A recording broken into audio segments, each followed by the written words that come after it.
pessoal, essa semana eu vou conversar pela primeira vez aqui no Casão Pode Tudo com uma jogadora de futebol. E a jogadora, né? Corintiana, pelo menos joga no Corinthians. Sou fã dela, ela sabe, eu tenho até uma camisa dela ali, tá marcada, todo mundo vendo ali. Eu tô com a Gabi Portillo. Gabi, muito obrigado por ter aceitado vir participar aqui do Casão Pode Tudo. Primeiramente, boa tarde, obrigada você pelo convite, é uma honra estar aqui com você. Sempre ouvi falar que você tem um carinho enorme por mim, então me sinto muito honrada de estar aqui conversando com você. Eu gosto do seu futebol, assim, eu gosto do seu estilo de jogo, mas eu vou começar você contando a sua história. Você de garota, criança, quando você viu que você gostava muito de jogar futebol, qual foi o momento, se você teve apoio familiar, dificuldade, certo preconceito, quando você decidiu que você falou assim, eu vou ser jogadora de futebol e pronto. Cara, eu acho que eu comecei como a maioria, jogando bola na rua, né, com os meninos. Meu pai foi sempre um incentivador, Que legal. via que eu tinha um pouquinho de talento, né? Ele fazia apostas comigo de bater 10 embaixadinhas. Ah, é? Ah, que E legal. aí eu fui desenvolvendo. Com 14 anos, eu jogava isso pela escola, ganhei bolsa de estudo. O meu pai foi o maior incentivador na época. Ele acompanhava os meus jogos de escola, escolar. E aí, com 14, 15 anos, eu saí de Brasília. Recebi uma proposta para jogar futsal, na época eu jogava futsal. E saí com 14 anos, fui para Santa Catarina, sozinha. Caramba. Família para trás, em busca de um sonho. Porque desde que eu comecei a jogar, eu sempre vivenciei as dificuldades da minha família e entendia desde pequena, né? E eu queria muito Ajudar. ajudar. Através dos meus sonhos, ajudar. O meu propósito de vida era esse, através do futebol. Então, decidi sair com 15 anos por R$ 200. Que naquela época valia muito o dinheiro, né? Então, eu ganhava os R$ 200 e mandava sempre para minha família. E era esse o meu objetivo. E aí eu fui desempenhando, fui desenvolvendo, fui amadurecendo como atleta. Tive que ficar mais adulta antes do Sim. tempo, né? Com 15 anos, morar com as meninas e tudo mais. E aí eu fui jogar um campeonato de campo, que foi onde abriu algumas oportunidades para mim, isso em Santa Catarina ainda. E aí tinha o Kinderman na época, Sim. que era vitorioso no futebol, e eu nem conhecia, que eu só vivenciava o futsal, né? E aí decidi aceitar. Você teve dificuldade do futsal pro futebol de campo? Porque eu também comecei no futsal. Você teve dificuldade ou foi bom pra você? Porque pra mim foi ótimo. Eu não tive dificuldade. Pra mim foi ótimo, porque eu era centroavante, eu jogava de pivô também no salão, ou ala esquerda, então eu tinha hábito de receber a bola de costas, girar para um lado e para o outro. E você também se sentiu favorável nisso? Muito. Porque no futsal ele é muito pequeno, né? Sim. Então a gente tem que fazer tudo muito rápido. E o campo, ele te dá uma abertura assim enorme, que você pode ir pra lá e pra cá, que não acaba o campo, Sim. né? Então eu senti muita facilidade de jogar campo. Só que nessa época que eu fui pro Kinderman, eu tinha que jogar campo e futsal. Então quando eu jogava campo e ia pro futsal, queria dar de bico, dar de Sim. lançamento, e não tinha como, porque era futsal, era quadra, né? Mas eu agradeço muito o seu Salésio, que abriu as portas para mim através ali do campo, do Kinderman. E de lá eu fui para São Paulo. Tive a oportunidade de jogar no São José dos Campos. São José dos Campos, eu sei. Joguei lá em 2015, 2016. E, cara, acho que para mim ali foi aonde eu entendi que eu tinha o dom e o talento de poder E seguir. queria ser jogador. Exato, e queria ser, e tava, através daquilo ali, eu tava ajudando minha família cada vez mais. Não era grande coisa, mas que naquela época fazia muita diferença, porque era só minha mãe com as minhas irmãs, né? A gente acabou perdendo o meu padrasto, e meu pai e minha mãe são separados, então era uma dificuldade muito grande. E aí eu saí para São José, e nesses todos os anos que eu joguei no São José, consegui me destacar, né? Fazia bastante gol. Joguei com a Emily, que apoiou e acreditou em mim, né? E aí tive uma proposta para ir para fora. Fui para Espanha, em Madrid, com 20 anos por aí. E aí foi minha primeira experiência internacional, que não foi uma das melhores, Por causa da contusão. por causa da lesão. E de tudo que passou, né? Porque a gente vai para outro país, é outra cultura, a gente tem que aprender a falar a língua. Se bem que o espanhol ele é um pouco parecido, né? Sim. Mas eu assistia muito televisão para poder ir pegando, conversar. E aí, infelizmente, eu sofri a lesão Foi de joelho? no joelho, LCA, Qual foi? Ah, caramba, ligamento cruzado. cruzado. Caramba, isso é uma contusão chata demais. Só que na época lá, o meu acabou sendo parcial, que eles não queriam me operar. Entendi. Só que como a gente é mulher, tem uma estrutura, não é igual de homem, a musculatura é um pouco mais frágil, a gente tem um quadril mais largo. E aí eu tinha que operar, só que lá eles não queriam me operar. Meu contrato acabava em junho e eu machuquei em abril. Então Ah, eles queriam me segurar até junho para acabar o contrato e me deixar lesionada. olha só. Aí eu voltei pro Brasil. Mas você chegou a jogar lá partidas? Joguei. Tava assim, tava evoluindo, porque tudo Sim, você estava se adaptando. isso. Só que aí quando eu tava indo, engrenando, aí eu machuquei. Que lá é muito campo society, né? É. E aí o pé acaba prendendo mais, enfim. E aí eu voltei pro Brasil. Passei pra Brasília, né? Fiquei com a minha família. Aí passei por um especialista em joelho. E ele falou, ó, você vai ter que operar, não tem o que fazer, senão você não vai conseguir voltar. E aí lá vai eu falar com o clube, né? Do lado de Madrid. Lá de Madrid. Ah, que eu preciso operar, não sei o que. Ah, mas aqui você não precisaria, não sei o que, não sei o que. Nisso eu fiquei 1 mês e meio brigando pra eles conseguirem pagar minha cirurgia. Pô, Porque eles não queriam pagar, não queriam que eu fizesse. Enfim, foi uma luta. E nessa época ainda, minha mãe tava com mioma. Só que quando a gente descobriu era em dezembro. Era pequenininho. Só que quando foi em maio, abril, ele já tava do tamanho de um melão. caramba. Enorme. Aí ela precisava operar urgente. Aí nessa época era brigando lá e preocupada com minha mãe, que minha mãe foi operar. E assim foi essa luta aí durante um tempinho. E aí eles mandaram o valor pra eu operar. Na época foi R$ 10.000. Aí eles mandaram, eu operei. E nisso acabou o contrato. Porque eu operei em julho, acabou meu contrato. Demorou muito para você recuperar? Demorou mais de um ano. Foi. Essa cirurgia é complicada. Só que, assim, há males que vêm pro bem, sabe? Sim. Entendi muita coisa, eu tenho muita fé. E eu entendi o que Deus queria pra minha vida ali naquela época. Eu nunca passei aniversários, momentos, datas especiais do lado da minha família. E aquele ano eu passei tudo. Aniversário da minha mãe, aniversário do meu pai, das minhas irmãs, porque eu tava lá em processo de reabilitação em Brasília. Eu fiz tudo por lá. Só que na época eu não recebia mais salário. E minha família também dependia de mim. Acabou que foi um momento bem difícil. Ficava pedindo. Foi de um lado pessoal foi legal, porque você estava com a sua família, mas do lado financeiro ficou complicado. Eu tive que pedir dinheiro emprestado para as pessoas para poder conseguir pagar a fisioterapia. Porque lá a gente não conseguia, né, apoio na época. E eu paguei, tive que pagar. Peguei dinheiro aqui, peguei dinheiro. Fiquei devendo várias pessoas na época, mas que foram pessoas que Acreditaram em você. acreditaram em mim, me apoiaram e fizeram, né, valer a pena toda essa minha recuperação.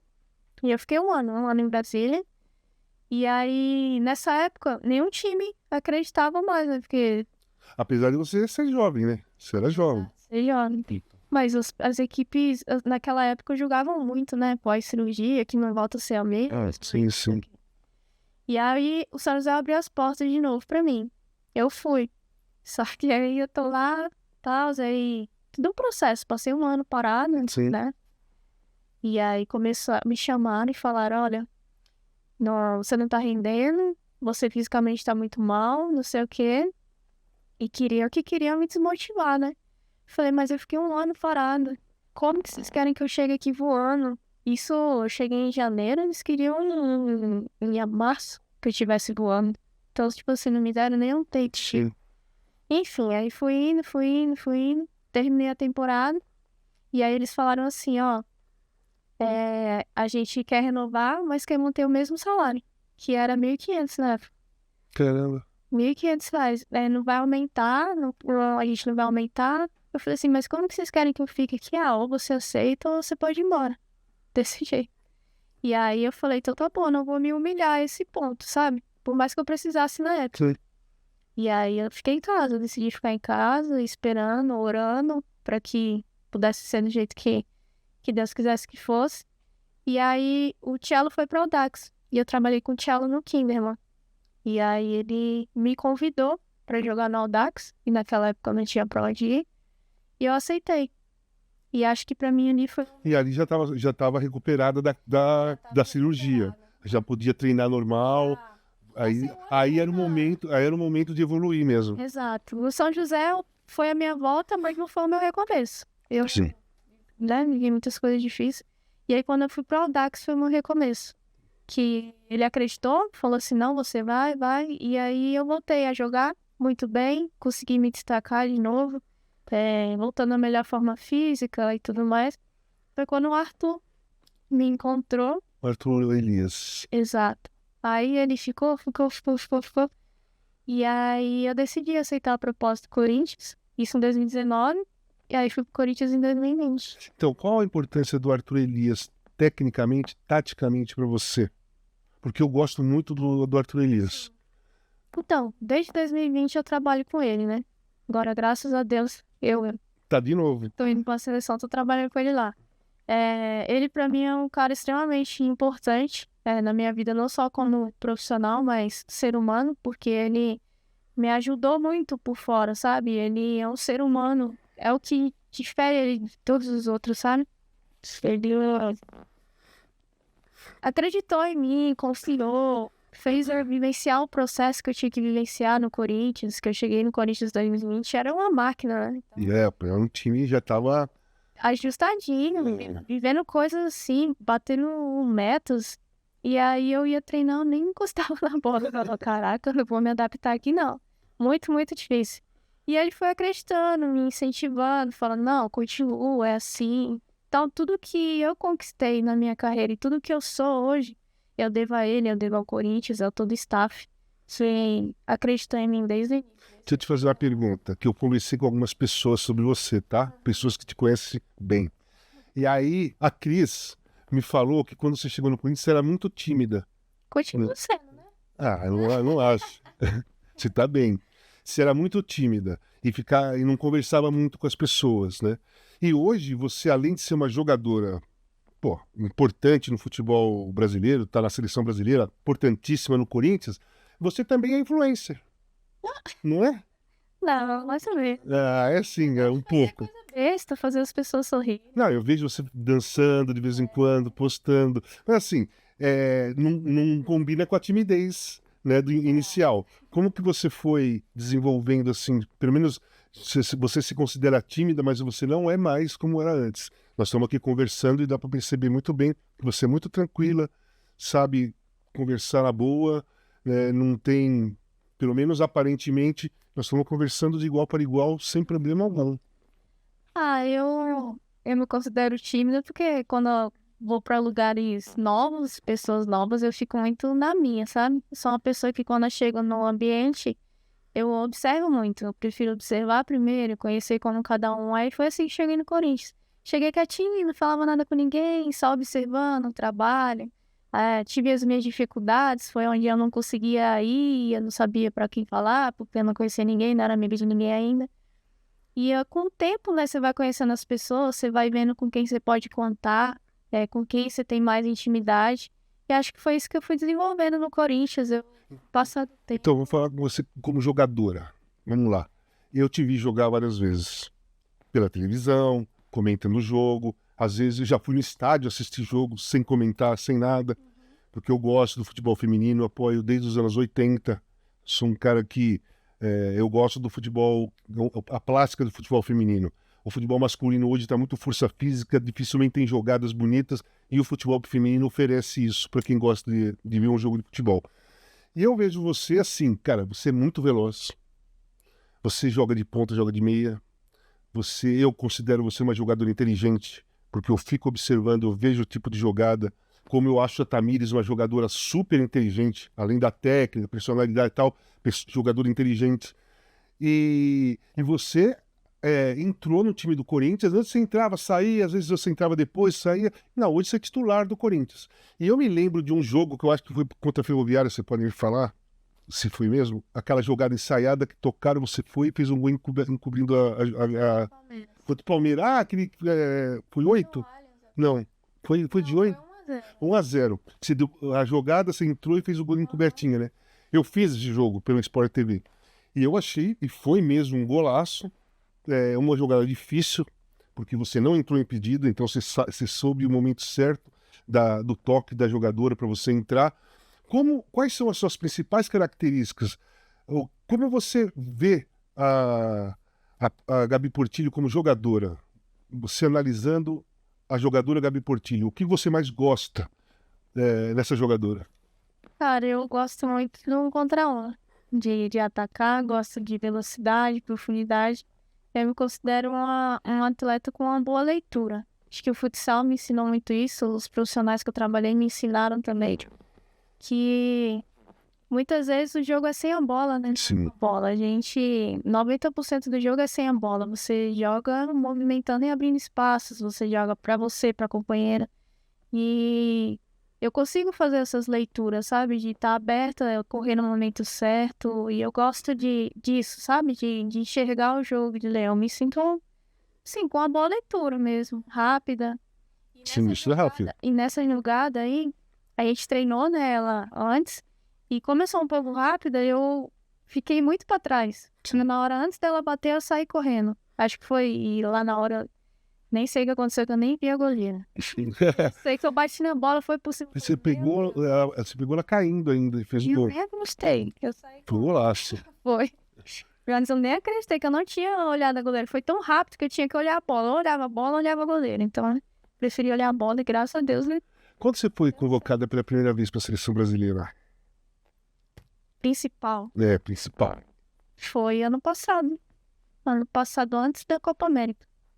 Fui uma convocação. Não vivenciei o ciclo e fui uma convocação antes da Copa América. Porque eu vou te falar uma coisa. Eu fui um crítico da Pia na época do Mundial de 21, porque eu até escrevi um texto no dia da convocação dela, que eu achei que foi um absurdo deixar você de fora e a Cristiane. Por 2 motivos simples. A Cristiane, por ser uma centroavante forte, que ia dar medo nas adversárias, que vai pro gol, que cabeceia, que bate de fora da área. Uma centroavante forte e experiente. E você exatamente por causa dessa velocidade. Porque o Brasil, dependendo das seleções que ia pegar, ia ser mais atacado do que iria atacar. Sim. E você seria aquela arma, né, do contra-ataque, ou de salvar ali a confusão, jogar lá na direita, você arrancar e tal. Eu fui um crítico da Pia nesse sentido. Você esperava aquela convocação? Você ficou frustrada ou não era o momento? Você não estava nem pensando nisso? O que aconteceu com você naquele momento? Qual era a sua expectativa? Na verdade, até assim falar, eu não crio expectativa. Eu sou uma atleta muito pé no chão, sabe? Porque eu não tenho controle sobre as escolhas dos outros. Então, eu vou treinar, vou trabalhar, vou me dedicar e se for da vontade de Deus eu vou, senão não vou. E eu passei 1 ano, acho que foi minha melhor temporada, e eu não tinha sido convocada em nenhuma convocação, não tinha ido. Então eu falei, não vou, não crio expectativa, e eu não tava acreditando que iria. E aí acho que eu tava indo no mercado, alguma coisa assim. Minha mãe me liga chorando, você foi convocada, você que foi convocada. Eu falei, mentira. Eu fui pra casa, mentira, não é possível, não tinha me chamado na melhor fase que eu tava, e agora... E aí eu cheguei em casa, eu vi, não acreditei, eu chorei. Eu tinha ido antes da Copa América. E aí na lista da Copa América eu tava. Eu não acreditei naquilo, porque eu não fui no ciclo, eu não fui em convocação nenhuma. Então eu fiquei super feliz, sim. Acho que Deus faz as coisas na hora certa, porque foi através da Copa América, de ganhar a Copa América, que eu realizei meu sonho. Meu propósito de vida, que era dar uma casa pra minha mãe. Olha, que Saí de legal. casa com 14 anos com esse objetivo. E eu fui cumprir aos 27. Então, assim, Mas cumpriu. foram anos e anos de luta, de não desistir, e eu consegui. E foi Deus que me colocou ali, porque eu não tinha ido nenhuma. Não sei qual era o critério de, né? No final. Mas já era o Arthur. Não, da Pia. A Pia ainda, depois da Copa. Não, foi antes da. Antes da Copa. Então, você foi para a Copa América, exatamente. Foi um período que você estava bem, que você foi convocada para a Copa América, vocês ganharam a Copa América e você não entrou na lista da Copa do Mundo. E eu continuei indo, né? Pra Sim, Copa América. sim. 2, 3 aí. Sim. E aí, na Copa do Mundo, eu falei, eu não vou criar expectativa nenhuma, porque a gente sabe como as coisas funcionam lá dentro. Então, ainda bem que eu não criei, porque eu não fui. Mas assim, eu não me frustro, eu não fico chateada, porque eu não tenho controle sobre isso, né? Eu tenho controle sobre o que eu faço, o que eu posso fazer, trabalhar, me dedicar. Então, eu fiquei com a consciência super tranquila, porque eu sabia que eu estava bem e eu tinha que me manter, independente da situação. Mas agora o momento é diferente, senhora Gabi, porque você está convocada para os amistosos e em julho vai ter a Olimpíada. É uma disputa acirrada, né, para a convocação.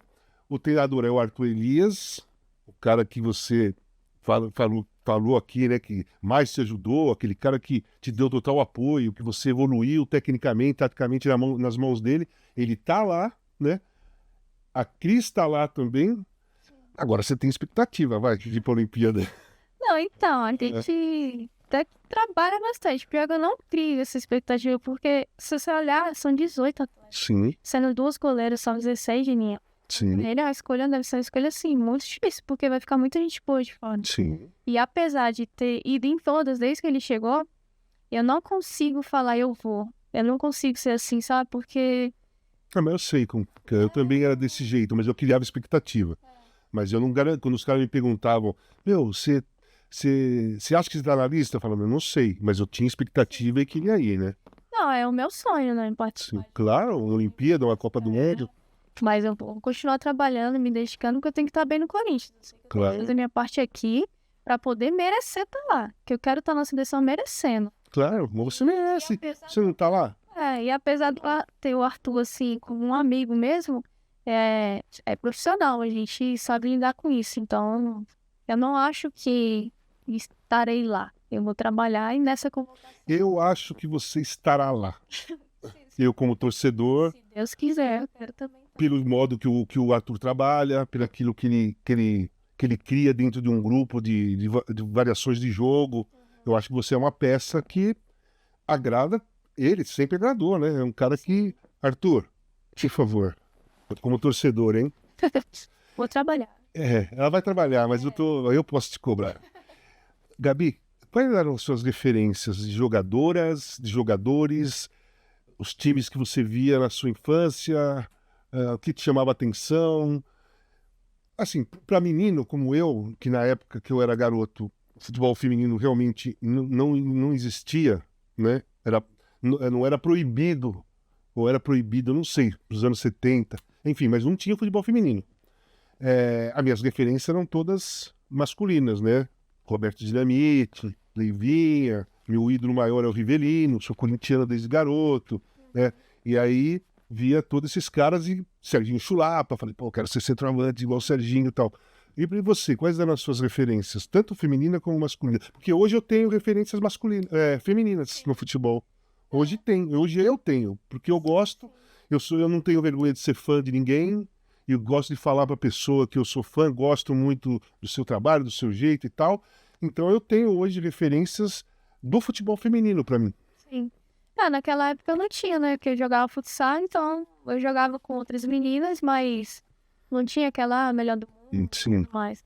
Naquela época, quando eu fui jogar em Jaraguá do Sul, futsal, tinha o Falcão na época. E o Falcão era absurdamente falado o tempo inteiro e era muito bom, né? Sim. Era um fenômeno. Então eu via muito ele jogar e gostava muito dele, porque eu driblava muito e tudo mais. E aí fui crescendo, fui acompanhando, né? Então, nomes que eram muito falados eram a Marta e a Cristiane. Acho que não tinha. Na época, a Cristiane era muito mais falada porque fazia muitos gols, era muito artilheira. Então, foram 2 pessoas que eu vi crescendo, assim, fui crescendo vendo jogar. Via onde chegaram, que a Marta fazia na seleção, era absurdo. Mas um cara que eu admiro muito, sim, é o Messi. Assim, cara, esse daí tem um dom, esse nasceu com dom. E, nossa, ele é um absurdo. Ele é um ET, né? E como hoje está a sua vida, a vida da sua família, agora que você já comprou a casa para sua mãe, como está essa situação? Você já ganha bem melhor, né? Eu não quero saber quanto você ganha, mas espero que você ganhe bem lá no Corinthians. Como está essa situação familiar sua? Então, hoje, minha família depende de mim real, porque minha mãe hoje tem a lojinha dela, consegui abrir uma lojinha para ela, mas sim, Em Brasília? empreender é difícil, né? É uma lojinha de maquiagem, então não é toda hora que você tem esse retorno. Então, tipo assim, eu pago aluguel, eu pago plano de saúde para ela, a faculdade da minha irmã. Então, tipo, tudo sai de mim. E ainda a gente não tem esse lucro da lojinha dela para ajudar em todas as coisas. Então, ainda é um pouco difícil, porque o que eu recebo vai tudo para elas. Então, às vezes falta aqui, às vezes falta ali, porque são 5, né? Somos em são 5. Porque minha irmã, ela é advogada, então ela atende alguns casos, mas ela estuda muito para passar em concurso, para virar policial, sabe? Então é um pouco difícil ainda, não tem, mas só de ter uma casa, assim, já sei que tá tudo ali, a gente não vai ficar dependendo de aluguel, de sair de casa, não sei o quê. Mas a gente tá buscando sempre o melhor, né? Eu tô buscando aí coisas melhores para que possa dar cada vez mais o melhor para elas. Você acha, pelo menos eu acho, né? O futebol feminino já merece, as meninas, vocês que jogam futebol, vocês já merecem ganhar equivalente aos homens, né? As grandes jogadoras, os grandes jogadores, tem aquele salário muito alto, tem aquele salário médio, aquele mais baixo, mas o mais baixo dos bons jogadores, eles são bem altos, Sim. né? Porque eles conseguem ter uma vida legal. E eu acho que o futebol feminino, as jogadoras, vocês já merecem essa visão, merecem esse reconhecimento. Como que você vê isso como jogadora? Cara, a gente nem costuma comparar, porque Não tem comparação, é outra realidade. nem se fosse 1%, a gente já tava super feliz, né? Mas, assim, é difícil ainda, é uma coisa... Por exemplo, masculino, você vai para outro país, você pode levar sua família, você leva sua família. A gente, se for, tem que ir sozinha, porque não tem como, né? Não é uma realidade isso ainda. Mas as coisas estão melhorando, estão evoluindo, passo a passo, só que, sim, é totalmente diferente ainda, Muito longe, né? muito longe, é outra realidade. Mas tem um movimento, assim, das jogadoras femininas, para cobrar uma melhora de contrato para vocês? Ou ninguém fala nisso, ninguém se mexe? Não, acho que tem muitas causas nisso, né? Então, teve da seleção de salários iguais, premiações, eu lembro na época, iguais. Então, tem essas brigas assim, né? Só que ainda é muito pouco, né? De poucas pessoas, não é no geral. Acho que se fosse um pouco mais...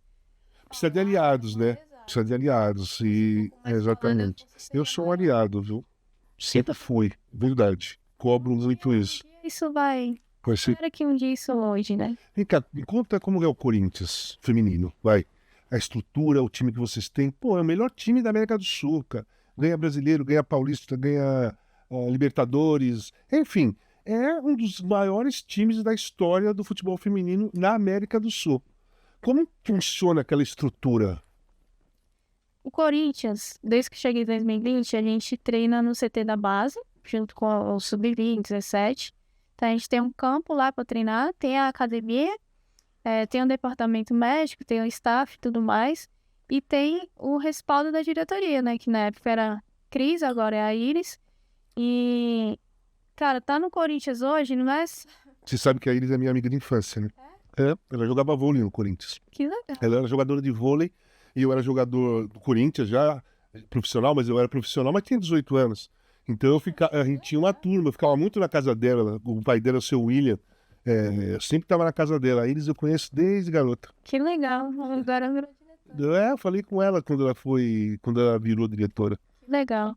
Continuou. E aí, você chega no Corinthians hoje, você vê, o Corinthians ganha isso, ganha. Só que, cara, é uma pessoa absurda, tá ali mesmo. Sim. Quando a gente ganha um campeonato, a gente passa, não lembra que ganhou. Você vai lá e quer conquistar outro, quer conquistar outro. Então é muito trabalho no Corinthians. Você trabalha muito, é assim, é loucura lá. A pressão, o trabalho, a dedicação. Hoje eu falo assim, não, os Corinthians ganhou, não sei o que, não sei o que. Só que, foi muito trabalho, não foi sorte. Claro que É não. muito difícil. Existem lesões, existe cansaço físico, cansaço mental, que sim, são muitos jogos, muitos campeonatos. E, cara, você tem que se dedicar, você tem que estar lá, você tem que se abdicar de muita coisa. É alimentação, é descanso. Então, assim, tá longe da família pra ti. Então, o Corinthians hoje, eu falo que tem a melhor estrutura. É um time a ser seguido. Sim. Porque as pessoas têm que ter um planejamento. E o Corinthians sempre teve, desde o começo. Ele não chegou lá, tomou 100 mil reais, investe aí e joga. Não, o Corinthians deu suporte. E foi indo, planejado. a gente esse ano vai conquistar isso, vai conquistar aquilo, até que chegou que o Corinthians ganhou. E para vocês, como que é jogar muitas vezes com 35, 40 mil pessoas naquela arena? Eu fui ver a final contra o Internacional e tava lotado, mas lotado, explodindo, né? E eu acho bem legal, mas eu fico imaginando vocês, né? Porque isso está começando a acontecer há pouco tempo. O futebol feminino tem um público gigantesco. E tem Corinthians, porque Corinthians tem uma massa e o torcedor do Corinthians torce pro Corinthians até jogo de carta. Eles torcem pro Corinthians. E eles vão. Como é para vocês, assim, cara, hoje nós vamos jogar e vai ter 40 mil pessoas. Ou você entra no estádio e fala, nossa, olha como tá lotado. Como que vocês... Como é para vocês isso? Falar, quando eu cheguei, tava na pandemia, então não tinha torcedor. E aí foi no primeiro jogo, que tinha acho que 30 mil, cara, minhas pernas tremiam. Nunca joguei com tanta gente gritando, cantando. Eu falei, nossa, cara, que legal. Se você vê isso no futebol feminino no Brasil, isso é muito, muito legal. E aí foi passando. Quando a gente joga na arena, acho que É sempre. nosso sentimento é outro, nossa energia é outra, porque é o 12º jogador. E, porra, até o último segundo, mas Sim. foi o último jogo, né? São Paulo. A gente tava perdendo e virou nos acréscimos. Então, pra gente, assim, é um apoio incondicional que a gente tem o tempo inteiro. E eu tenho vontade de ficar cantando dentro do campo. Eles cantam muito alto. Gente, é muito legal você vivenciar isso no futebol feminino, é muito legal. Eu vejo de fora, né? Que os times lá fora, eles lotam. E... Sim, a final em Wembley lá foi recorde. Não, eu tava vendo agora da final da Champions. Lotou em 10, acabou Sábado, né? 10 dias, dia 25, parece, né? Era outro sábado. Nossa, sim, muito legal. Isso lá fora já é uma realidade. Sim. Tempo. Aqui tá... Você vê, só o Corinthians hoje ainda consegue colocar tudo isso. Eu tava vendo os dados lá, o Corinthians conseguiu colocar 38... Sim, 38, mais de...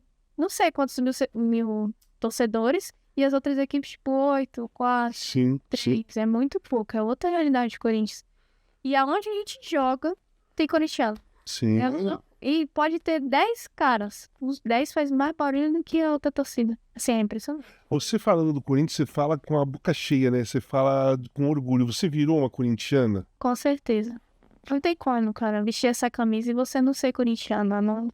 Porque você vivencia isso, você vive isso, seu sangue, né, corre na veia Corinthians. Mano, você joga com raça, com sangue no olho o tempo inteiro. Pô, que legal. Eu nasci lá, né? Eu comecei lá com 10 anos de idade. E eu gosto de ouvir quando alguém fala do jeito que você está falando. É, muito legal. Cara, não tem como você entrar no campo e você não ficar, caraca, vamos ganhar isso aqui, o sangue no olho, assim, você querendo dar lá no outro time. É muito legal, velho. Legal. E ver a torcida lá gritando o tempo inteiro. Onde pode chegar esse Corinthians esse ano? Porque ano passado foi tudo, né? Foi. E esse ano? Os adversários, vocês são você faz parte do time a ser batido. Na América do Sul, não é aqui no Brasil, né? Na América do Sul. E como que o time está preparado hoje? Vocês têm consciência que esse ano é muito mais difícil do que o ano passado? A gente sabe, né, que no passar dos anos as equipes investem mais, planejam melhor. E esse ano tá bem difícil. Porque ninguém mais, sendo realista, ninguém mais aguenta ver o Corinthians ganhar, né? Então, qualquer equipe que joga contra a gente é o melhor jogo que elas fazem. É assim, é impressionante. Você pega um time que tá na zona de rebaixamento, chega lá e, cara, o melhor jogo que faz contra a gente. Então, a gente sabe que tá muito mais difícil. Os elencos estão muito melhores. E tem o nosso processo, né? De mudanças, de adaptação. Jogadores que saem, jogadores que chegam. Agora o staff mudou. O staff mudou. Trabalho, então, assim, mas o que diferencia a gente, além de ter um elenco muito, muito bom, independente do passar dos anos, é a mentalidade. Eles têm uma mentalidade vencedora, assim, que eu não sei nem te explicar como que funciona, porque a gente, por mais que esteja perdendo algum jogo, a gente acredita que não vai perder aquele jogo. Então a gente vai. Acho que é isso que faz o Corinthians diferente. A mentalidade. O foco, o comprometimento. A gente é muito foco. A gente sabe que as equipes vão dar o melhor contra nós. Sim. Mas a gente tem a tranquilidade de entender isso e de, na hora do jogo, independente da dificuldade, a gente ter a paciência para conseguir resolver o problema ali. Além de você, hoje, no futebol brasileiro, Quais são as grandes jogadoras dos times aí? Porque eu vi o ano passado, foi contra o Cruzeiro, a final, né? Tinha uma garota... Foi uma Supercopa. Foi a Supercopa com o Cruzeiro. Esse ano, é. E tinha uma garota lá, esqueci o nome, Brasil. Bianca Brasil. Nossa, eu falei, caramba, como essa menina joga? Quais são as grandes jogadoras que tem no futebol brasileiro hoje, assim, que vocês olham e falam, puta, elas vão jogar com esse time, elas vão ficar espertas com essa tal, com aquela.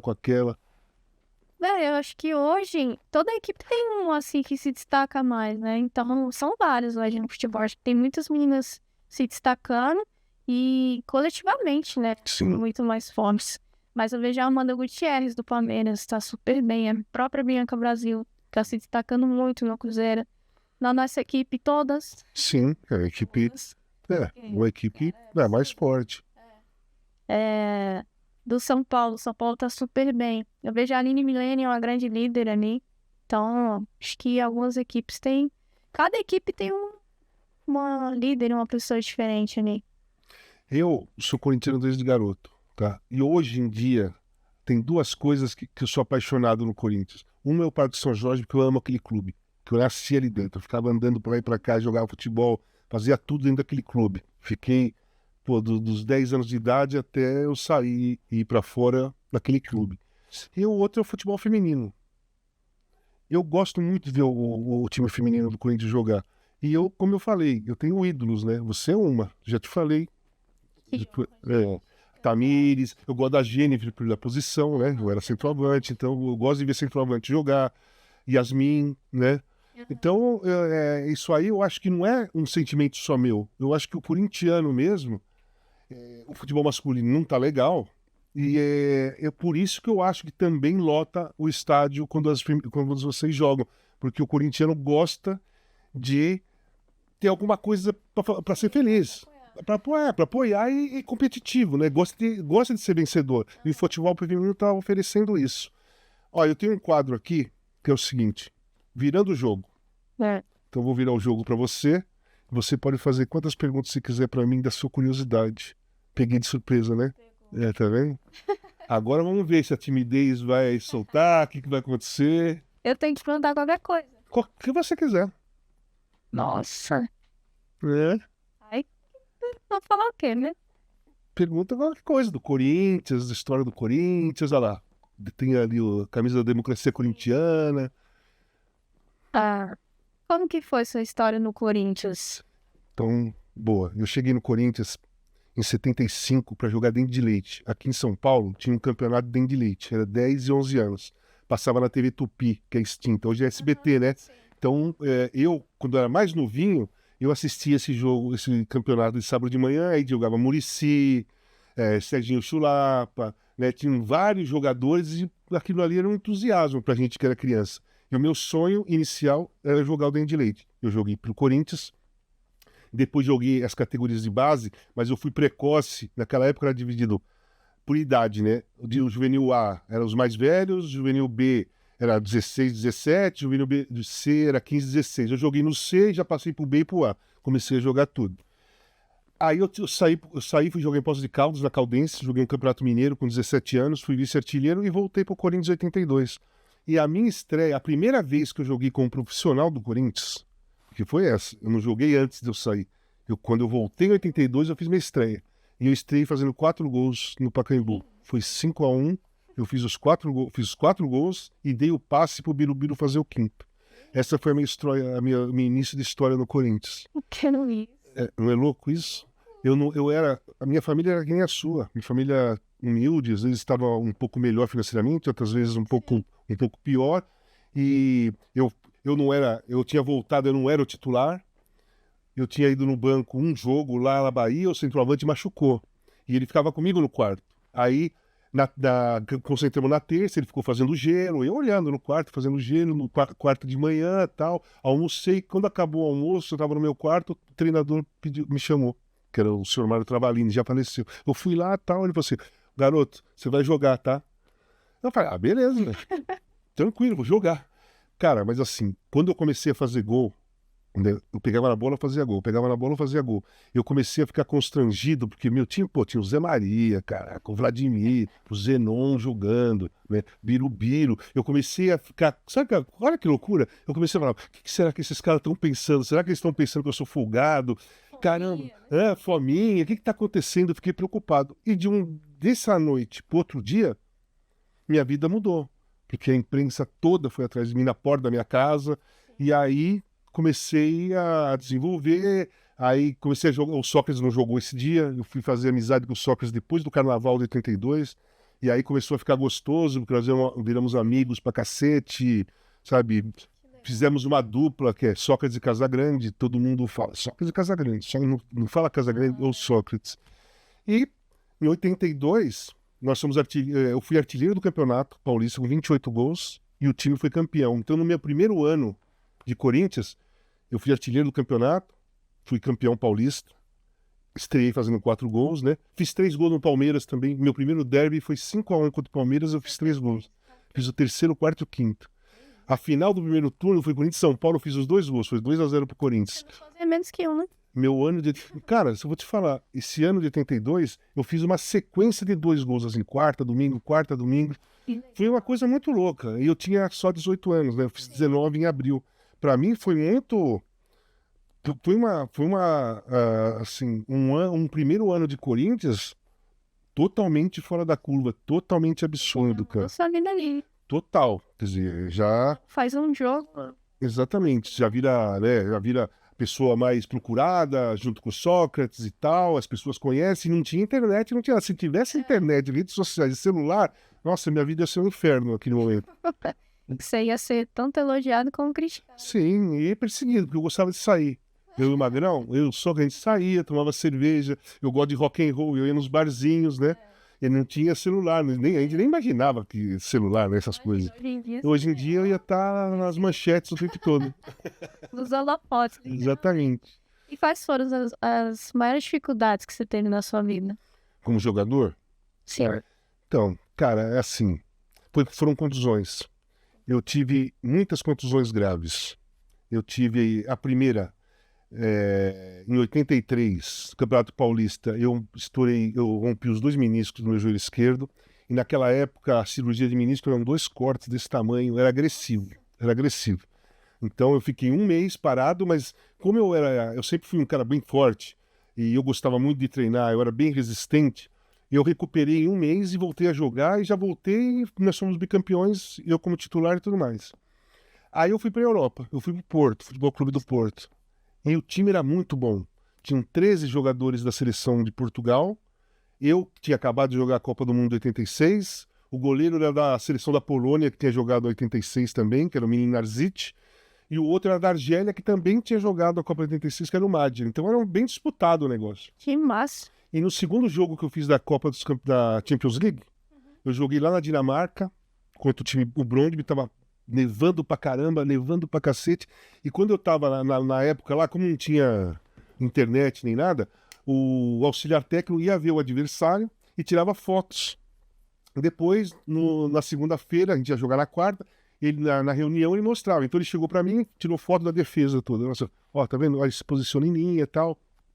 Esse cara daqui, ele é mais lento e acha que dá pra sair jogando, técnico. Esse aqui é menor e muito rápido. Então, pra você, eu acho você melhor atacar pro lado do cara que é mais lento. Ele é técnico, mas ele é mais lento. Beleza. Aí eu tô no jogo, falei, pô, vou armar uma armadilha pra esses caras, né? Então aquele negócio, toca pra lá, você pula de lado, centroavante, pula pra lá, pula pra cá. Aí eu vim todo pra cá pra dar a intenção desse cara tocar pra aquele sair jogando. E eu ia correr por aqui, ia cortar o caminho e ia tentar roubar a bola na intermediária. Eu dei um carrinho e minha chuteira, a trava de trás entrou na grama, eu rolei por cima da minha perna, eu rompi todos os ligamentos daqui e ainda quebrei aqui em cima. Que isso? Em Portugal. Olha só. Beleza. Eu recuperei em 2 meses. Eu tava na final da Champions, só que eu não consegui jogar, eu tava no banco. Fui campeão da Champions 87, mas não joguei. Fui pra Itália. Meu primeiro ano foi maravilhoso. Na pré-temporada, foi 87, 88. Na pré-temporada 88, 89, joguinhos amistosos, sabe que você ganha de 5, 6, de 18 às vezes. Já tava uns 8-0, terminou o primeiro tempo, uns 8-0 e tal. Eu cheguei pro treinador e falei assim, meu, deixa eu sair que eu tô cansado, era pré-temporada, é muito treino. Eu falei, eu tô cansado.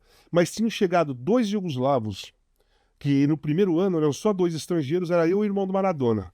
O irmão do Maradona foi embora, chegaram 2 jugoslavos, e um era atacante. Ele falou bem, meu, fica mais 15 minutos só para você se adaptar, para ajudar o Boro, era Boris Vektovic, para ajudar ele a se adaptar. Eu fui, rompi todos os ligamentos, rompi o ligamento cruzado aqui. Beleza, operei 15 minutos aí. 15 minutinhos, não deu nem 15, foi na primeira jogada. Depois, no outro ano, eu tive apendicite, eu operei. Depois, olha, isso aqui foi a pior contusão que eu tive. Eu tive luxação num treino de sábado quando eu estava no Torino. Eu dei um carrinho, eu apoiei, meu corpo virou, eu virei em cima da mão. A mão ficou assim. Se eu fosse goleiro, eu não jogaria. Não jogaria mais, porque eu não tenho força, não consigo pegar. Então, lá na Itália, eu fui fazendo uma cirurgia atrás da outra. Todo ano eu tinha uma cirurgia. Todo ano eu tinha alguma coisinha. Então, isso me atrapalhou muito. Principalmente essa. Porque aí eu já não voltei mais o mesmo. Nossa. Depois dessa cirurgia. Porque você fez ligamento cruzado, né? Então, você fez ligamento cruzado e você joga de frente. No máximo, você recebe a bola de lado, né? Em diagonal, parte para frente. Por exemplo, o Ancelotti, eu operei com o mesmo médico do Ancelotti. Não tinha uma cirurgia específica, era uma cirurgia teste. Eu não queria, eu estava com medo de operar. Ele falou assim, eu operei o Ancelotti, os 2 joelhos, o cara tá jogando. Ó, eu operei o Baggio tá jogando. Você vai jogar também. Eu falei, legal. Só que a posição é diferente. O Ancelotti jogava de frente, então ele dominava aqui, tocava lá. O Baggio recebia, eu jogava de costas, eu tinha que girar em cima do joelho. Então, para mim, foi péssima essa contusão, porque eu tinha que girar em cima do joelho e inicialmente eu ficava receoso, porque a dor... Você sentiu a dor, não sentiu? Então... Você não tem confiança. Não, fico com medo daquela dor de novo. Então, foi difícil. Então, as contusões foram as coisas mais difíceis que eu tive. Fora isso, cara, ter fase ruim, ter fase boa, isso é do futebol. Eu não tenho controle disso, sabe? Perder gol fácil e fazer golaço, não é do futebol, não tá no meu controle. Eu não consigo escolher, sabe? Então, isso aí nunca me abalou. Jogar mal, perder gol, ou fazer um montão de gol, eu nunca ia pra euforia nem pra depressão. Mas as contusões me atrapalharam pra caramba. Porque quebra a sua sequência, né? Sua confiança. Pô, quebra a sequência e ficou um ano parado, caramba. Você vai voltar só no outro ano. Apesar que eu voltei muito bem, eu fiz 4 gols em 4 jogos, o time era pequeno, conseguiu se salvar lá na Itália, caíam 4. A gente estava em último quando eu voltei, nós passamos todo mundo, caiu o Pescara do Júnior, caiu outros times. Me salvei, joguei bem, mas foram 4 jogos. Eu joguei 6 jogos, fiz 4 gols. Foi bem, mas aí depois começou a inchar, sabe? No outro ano doía. Foi assim, foi a coisa que me atrapalhou. Isso vai incomodando, né? As lesões, a gente treina, Então, sente dor e você não consegue desempenhar. E aí eu fico assim, caramba, meu, sabe? Eu machuquei antes da final da Champions. Porra, falei, caraca, que azar do cacete. Aí no outro ano, eu tinha feito um ano maravilhoso, estava num time pequeno, era o Ascoli. A Fiorentina queria me contratar, a Sampdoria, vários times grandes queriam me contratar. Pô, eu falei, pô, vou ficar, né? Vou fazer o segundo ano melhor que o primeiro. Pô, eu vou romper os ligamentos no treino, antes de começar o campeonato, sabe? Então essas coisas foram atrasando a minha evolução na Europa. E eu fiquei 7 anos e meio, né? Fiquei lá 7 anos, fiquei bastante mesmo. Com o joelho mal, eu consegui ficar. Então, se eu não machuco o joelho, cara, eu tinha ido para um outro time já para disputar título e tal. Eu joguei no Torino, numa fase ótima do Torino. Nós fomos vice-campeões da UEFA, jogamos a final contra o Ajax de Amsterdã, em casa, empatou 2-2, eu fiz os 2 gols, lá foi 0-0, e naquela época tinha gol fora. Gol fora valia, então o Ajax foi campeão. Nós fomos terceiro lugar no campeonato, nós eliminamos o Real Madrid na semifinal, fui campeão da Copa Itália, mesmo já com o joelho ruim. Mas isso aí me atrapalhou bastante. Mas eu não lamento, sabe? Eu acho que a história é essa. Não tem... tinha que ser assim a história e pronto, foi assim. Beleza, não fico, pô, ai, se eu não tivesse machucado, ai, não sei. Meu, tá tudo certo. Já foi e pronto. Mas é uma baita experiência. É uma baita experiência. É uma baita experiência. Joguei a Copa do Mundo de 86.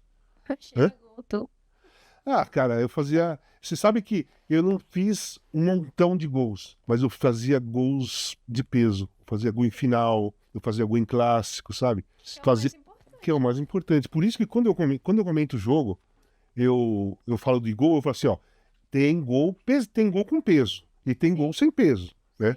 Gol com peso é aquele que você inicia a vitória, ou aquele que você desempata o jogo, ou aquele que você empata o jogo, ou aquele que você faz o gol da vitória. Esses gols têm peso, né? Não adianta um atacante fazer 3 gols por jogo, o terceiro, o quarto e o quinto. Quer dizer, quem abriu foram os outros. Só se for terceiro, quarto e quinto para dar a vitória. Sim. Mas depois são gols. Tá? Eu fiz gol assim também, terceiro, quarto e quinto. Mas eu tinha uma coisa assim de gols e jogos importantes. Clássico, finais, eu tinha, sei lá, o foco era maior, eu não sei, mas eu tinha essa coisa. Era outra visão, né? É outra visão. Legal. E como que foi sua passagem na seleção? Sua carreira? Então, cara, é assim, eu fui convocado em 85. Em 85 eu fui convocado. E era a seleção de 82. Aquela maravilhosa seleção de 82. Era o mesmo time, só entrou o Renato Gaúcho na ponta direita e eu do centroavante. Então era Carlos, que era o goleiro do Corinthians, Leandro do Flamengo, Oscar, Edinho, Júnior, Cerezo, Sócrates, Zico, Renato, eu e Éder. Era o time da seleção brasileira. Era um timaço. Jogamos as eliminatórias, atropelamos. Depois de 86, a convocação foi em fevereiro. Nós ficamos 4 meses concentrados, mas os amistosos foram legais, fazia gol e tal. Quando chegou uns 10 dias antes da começar a Copa, eu como titular, né? Eu fui titular os 2 primeiros jogos. Eu estava com estafa física. Eu não conseguia. 10 dias antes, a bola passava ali, eu chegava que nem um trator. Depois de 10 dias, a bola passava, eu fazia um esforço e não conseguia chegar. Eu joguei o primeiro jogo, aí eu saí no segundo tempo, entrou o Miller. No segundo jogo eu joguei também. No segundo tempo eu saí, entrou o Miller. No terceiro eu fiquei no banco já. O Miller machucou e entrei no lugar dele. E depois eu não joguei os outros 2 jogos da Copa. Então a seleção para mim foi maravilhoso. A experiência foi fantástica. Eu joguei um dos maiores times da história da seleção brasileira. Foi esse de 82. Só entrou o Renato Gaúcho e eu. Mas, assim, eu não tenho como me lamentar, porque a responsabilidade de não ter dado certo na Copa foi minha. Né? Eu era um cara que eu era livre, sabe? Eu gostava de jogar, mas gostava de me divertir. E eu não fui focado para a Copa. Quando tinha folga, eu saía, me divertia pra cacete. E os caras, a maioria ficava concentrado, não saía. Eu, Careca, a gente saía. Então a responsabilidade, uma parte da responsabilidade de não ter dado certo na Copa foi minha. Eu não me comportei legal, sabe? Eu não entendi. Eu não tinha entendimento da importância da Copa. Eu achei que eu ia chegar na Copa, eu tô jogando bem, eu vou jogar bem também, não importa. Só que Copa do Mundo, você pega os melhores jogadores de cada país. E os caras, contra a seleção brasileira, os caras jogam a final da Copa do Mundo. Então você pega um zagueiro que você nunca viu na vida, o cara não vai te largar, sabe? E você tem que estar bem, e eu não estava. Então, assim, se eu fosse me arrepender, seria do comportamento que eu tive pré-Copa e no início da Copa do Mundo. Que eu poderia ter feito mais coisas. Poderia ter feito coisas, né? Porque na Copa eu não fiz nada, eu fiz antes da Copa. Sim. Eu fui artilheiro das eliminatórias, 85. Você acha que isso você chegou lá achando que era... Não. Eu cheguei achando o seguinte, como eu tava jogando bem desde 85, de 84 para frente, eu só tava jogando bem, alto nível, o tempo todo. E teve uma enquete com todos os jornalistas lá na Toca da Raposa, lá no Cruzeiro, sabe? Antes da Copa, e os únicos 3 unânimes titular para a imprensa era eu, o Zico e o Leandro. E eu achei, como eu estava muito bem fisicamente, eu achei que, cara, eu não tinha que me preocupar. Eu ia chegar lá e ia jogar, sabe? Eu ia jogar bem, pronto, porque eu estava jogando bem. Eu não tive foco, que é uma coisa que eu tenho pra cacete, eu tenho foco pra caralho. Lá eu não tive foco. Eu relaxei e não entendi isso que eu te falei. Eu não entendia, eu não consegui entender que eu ia jogar contra os melhores jogadores do mundo, que eu estava numa Copa do Mundo. Eu estava tratando a Copa do Mundo como se fosse o Campeonato Paulista. E aí, não andei. É porque jogador é assim, né? Se você para pra ver hoje também, tem alguns que são assim. Sim. Você tá bem, você acaba se acomodando. Sim. Exatamente. Que se acomoda no momento errado. No momento melhor você se acomoda.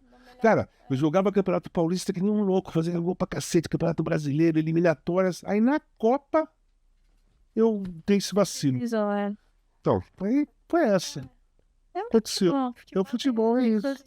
Você tem que estar focado. Se não tiver focado, você. Qualquer um, hein? Qualquer um. Jogadores de futebol, se não tiver comprometimento, foco e o entendimento da competição que você tá. Só que eu falei no começo, né? Se abdicar das coisas. Sim. Você tem que se abdicar de sair. Exatamente. Eu não fazia. Comer tudo bem, mas a festa eu gostava, sabe? Eu gostava de ir num bar, eu e o Magrão, num bar e ficar vendo banda tocar, tomando cerveja e conversando. Não era como por exemplo, eu e o Magrão e mais alguns, a gente não era de putaria. Sim. Não era ir em boate, não era sair para fazer essas coisas. Não, o nosso barato era ficar tomando cerveja, trocando ideia e ouvindo um som. Música ao vivo, que eu gosto. E a gente ficava nessa. Só que naquela época, o futebol era muito menos físico.